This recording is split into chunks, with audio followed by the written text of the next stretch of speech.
Um dos mitos mais conhecidos da tradição grega, contado, recontado no cinema, na televisão, nas contações de histórias, na música, na filosofia, psicologia, psicanálise, é o mito do Narciso.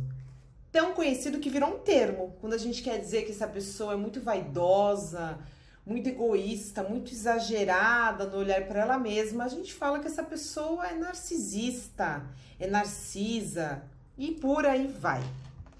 Dizem, essa história é muito legal para todas as idades, que certo dia nasceu uma criança. A mãe e todos em volta ficaram encantados com a beleza desta criança.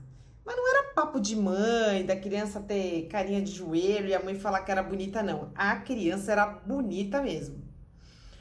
Pegando essa tradição grega, a mãe foi atrás de um adivinho, que disse a ela que essa criança seria feliz, viveria muito, se não conhecesse a ela mesma. Se conhecesse, teria uma maldição e teria um destino fatal. Dizem que essa história vem de uma crença grega de que se a pessoa ficar contemplando muito a sua imagem, é sinal de mau agouro, de má sorte. Porque os mitos e as lendas, eu já falei um pouquinho para vocês aqui, tem a ver com a tradição, com coisas e costumes do lugar.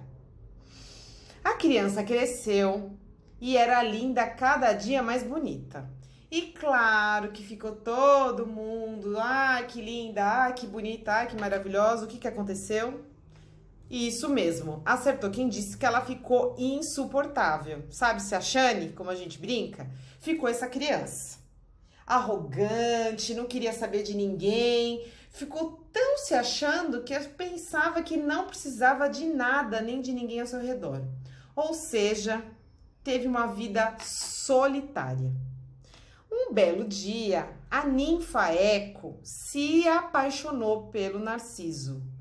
Ela e a torcida do Corinthians. Mas como ele sempre fazia com as outras pessoas, com os outros seres, nem deu bola para a ninfa. E como geralmente acontece nas histórias de tradição grega, ela jurou vingança. Porque as histórias de tradição grega, os deuses, os seres mitológicos, são parecidos conosco no sentido de virem com os pecados capitais, com as vinganças. E foi atrás de nem mais nem menos que Nêmesis, a deusa da vingança. Porque também as tradições greco-romanas têm deuses para tudo. Isso foi ela se vingar. Colocou uma maldição bem certeira no Narciso, que se um dia ele se apaixonasse por alguém, por algo, seria uma paixão grande e avassaladora, mas que ele nunca conquistaria esta pessoa. Esperta, a deusa Eco, como nós, percebeu que o Narciso, para se apaixonar tanto por algo, por alguém, ele se apaixonaria por quem? Sim, por ele mesmo.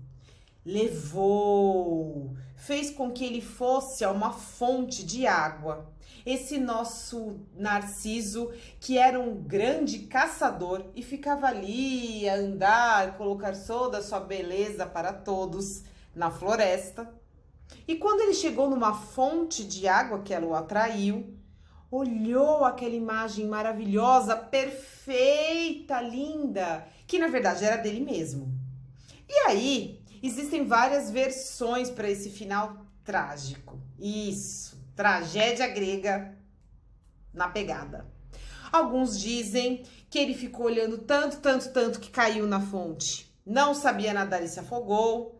Outros dizem que ele olhou tanto que foi definhando, né? Parando de comer, de beber, porque não conseguia parar de olhar, né? Aquela imagem. E outros dizem que ele deu cabo da vida, percebendo que jamais poderia ter um amor a ele mesmo, contemplar e ter esse amor todo a ele mesmo.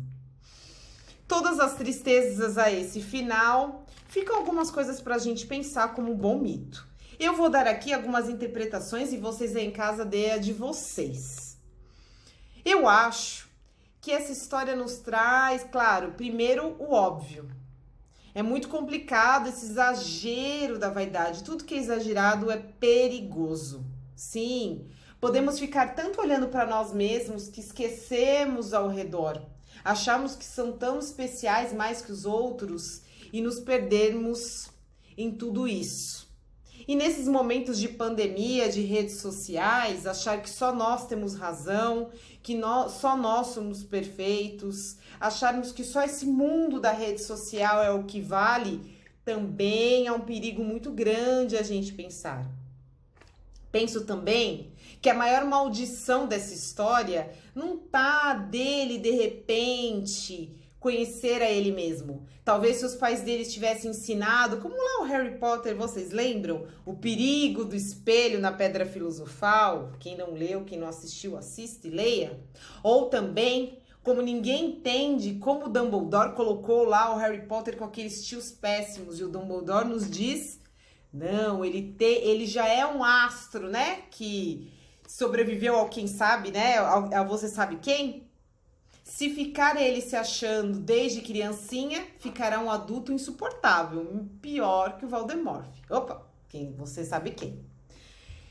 Também tem essa reflexão. E eu penso também, como eu disse, que a maior maldição foi esse adivinho não deixar esses pais, não instruir esses pais. Foi esperto esse adivinho.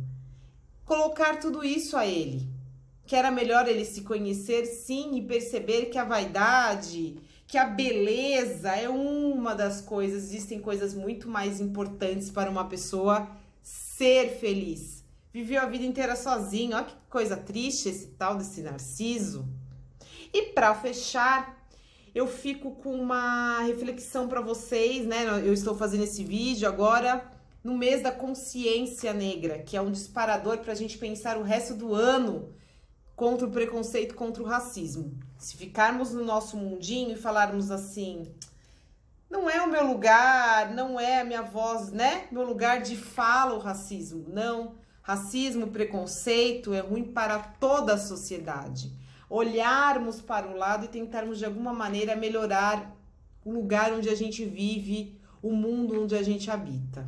Gente, eu ficaria o dia inteiro falando de uma história tão antiga, mas que é atemporal, é um clássico. Não um clássico, como eu digo para vocês sempre, não no sentido de velho, mas no sentido que a gente lê, relê, conta e reconta e tem coisas a aprender com o tal do Narciso. E você? Quando na sua vida você se acha mais narcisista? Conta aí pra gente. Um beijo e até a próxima. E eu, né, vou guardar meu espelho, que eu acho que eu também, tempos de pandemia, tô um pouquinho exagerada.